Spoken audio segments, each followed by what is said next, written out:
முடிகிற வரைக்கும் தான் மூச்சை பிடிக்க முடியும்ப்பா. நம்மளால முடியல. இது சம்பாதிக்கும் போதே அரை வயிறு, அக்கம் பக்கத்துல கடன். அதான் தர்மத்துக்கு சிசுருஷ செய்ய ஆள் இருக்க. நான் மட்டும் எதுக்கு இங்கிருந்து கஷ்டப்பட்டு இருக்கணும்?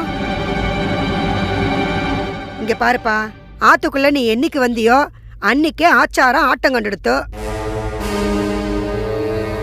நான் இல்லைங்கிறதால எல்லா இடத்துலயும் காலை வச்சுடாத. எந்த சொந்தமும் இல்லாம பந்தமும் இல்லாம இந்த சமூக சேவை செய்யறியே, அதுக்கு இந்த மனுஷனுக்கு வேணா அர்த்தம் தெரியாம இருக்கலாம், நேக்கு தெரியும்.